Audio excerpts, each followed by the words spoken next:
Congress has made some progress on setting spending limits for the next decade, but there are still some big hurdles to get over before we know the effects on agencies and employees. Federal News Network's Terry Gerton heard the latest details from NARFE's Vice President for Policy and Programs, John Hatton.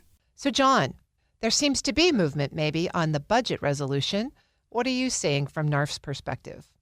Well, on Saturday, the Senate passed its version of the House budget resolution. So they took the House passed budget resolution, amended it, and passed it. And now the House is looking to take it up this week. The Senate's amended version had different instructions for the Senate committees than they did the House committees. So they still had that $50 billion in cuts from the House Committee on Oversight and Government Reform. So we would expect the House bill under this resolution. So the resolution sets the stage for budget reconciliation legislation. So we'd expect the reconciliation legislation to take a stab at federal benefits because of that $50 billion. And that's a floor on the House side. The good news is the Senate side lowered their thresholds because these are floors for instructions to billion-dollar levels at certain committees. Mm-hmm. The other complicating factor in the Senate is that Homeland Security and Governmental Affairs is one committee. So in the House, it's two separate committees. So they actually want to increase spending in the Senate in that committee, but that's because they want to focus on border security and immigration enforcement. So we don't really know what the Senate's thinking based on this resolution, but we do know that they are looking at floors that are much lower in the billions with a B, not the trillions with a T, with targets that are higher. That's creating some consternation among House conservatives. So there's some doubt as to whether this budget resolution will pass this week in the House. Well, there also seems to be some increasing resistance from the conservative side around the impact that tariffs are having. So how is that going to play into the budget reconciliation discussions? I think they're separate for now. Of course, the political environment and the way the markets are going, it's all related. And some Republicans may be more willing to buck the president if he's unpopular and the market's down and they're worried about the tariffs. So I do think it's all related. But I think the public comments regarding this budget resolution that came from the Senate have been focused on the substance of that budget resolution and not the tariffs. So even the Budget Committee chair in the House had some issues with the low thresholds the Senate have. The House Republicans want to cut spending up to a certain degree to keep the deficits created by their other spending priorities and by tax cuts in their planned reconciliation bill under control. And a number of other more far-right Freedom Caucus also have spoken up and sounds like they don't want to support the bill, but we've seen people switch from no's to yeses before. But I think it feels a little bit different this time, but I'm not going to make any predictions yet on the vote. Are you seeing any of the members of Congress, especially on the Republican side, take up any aspect of defensive benefits for federal civilians? On the Republican side, there hasn't been a lot of public consternation about those $50 billion in cuts. Now, I think they're trying to avoid the policies that underlie those figures. At some point, they'll have to face the facts and face what the policies are that they may be voting for. There's been a little bit more consternation on the level of spending cuts directed from energy and commerce, which would be very likely focused on Medicaid. So $880 billion in cuts there. Mm-hmm. So you're hearing it more publicly from the moderate Republicans, it's on those Medicaid cuts. And so, I think one of the challenges for NARFE and for other groups focused on defending these benefits is some of the people that may be more likely to have an open ear on these issues. It may not be their top priority in defending, even if they would be more likely on a standalone bill to say no. So it complicates how we fight it, but I think there's still people that would have some concerns once you get into some of the details of the policy. I'm speaking with John Hatton, the Staff Vice President for Policy and Programs at NARFE. So, John, these conversations about the long-term impact on benefits are happening at a time when a lot of federal employees are having to think about, should I take retirement? Should I take an accelerated departure? Should I take a VERA? How can they consider what their benefits are going to be without really knowing how the significant impact of this budget reconciliation provision might play out for them?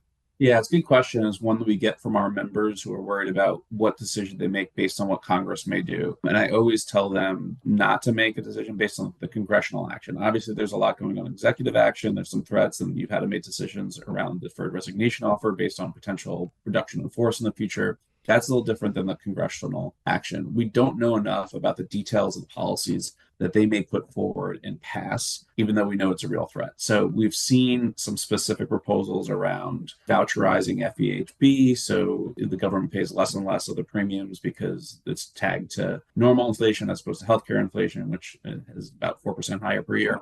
We've seen things about increasing contributions towards retirement for FERS employees up to 4.4%. That's a pay cut. But we don't know the details of when's the effective date, who's it going to apply to in terms of, are you already retired? Are you near retirement? Are you vested or not?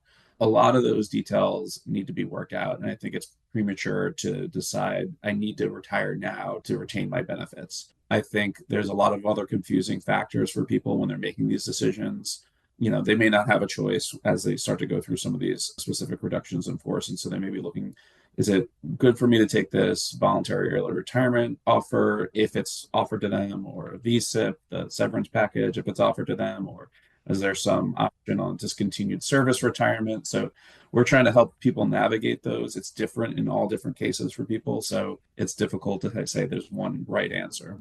So your basic advice is to make your best decision using the rules as you currently understand them and not to try to factor in what Congress might do at some point down the road. Correct. Okay.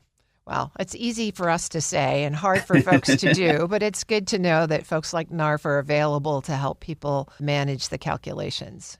Yeah, and we'll have webinars coming out on some of this to provide information and kind of walk you through the process as these RIFs come out. And, the plans were due to the administration. The first phase one was mid-March, and now the next phase in April, but they're not necessarily revealing those plans, but we're seeing these RIF actions be rolled out by agencies on a rolling basis. And we've seen HHS have 10,000 employees laid off. The IRS is looking at additional cuts, and it's across the board. It's every day. It's hard to keep track of, but it's a lot, and it's a major shift, obviously, in the federal workforce. Absolutely. And this budget resolution is really the 2025 budget resolution, which we're under a CR for anyway, but it includes spending targets for the out years. So if you could get out your crystal ball or maybe your magic 8-ball, whichever one you use, what are you seeing as the prognosis for a budget in 2026?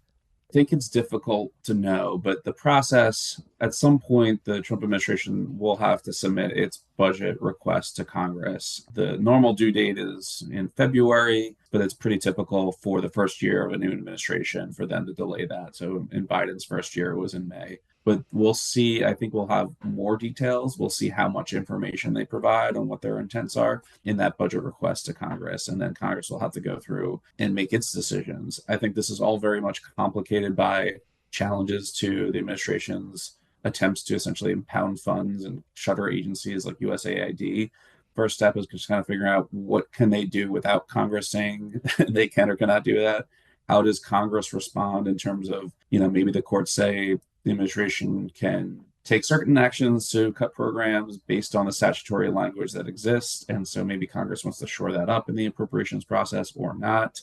I expect they will want to have a say in what the levels of spending are next year. They will need to.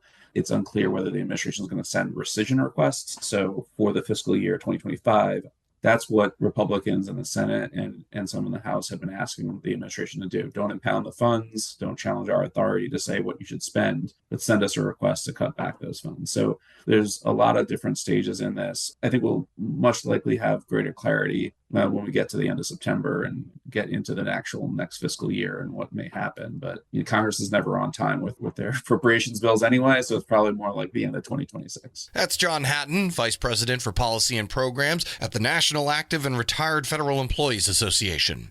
We'll post this interview at our website at federalnewsnetwork.com/Federal Drive. You can also subscribe to the Federal Drive wherever you get your podcasts.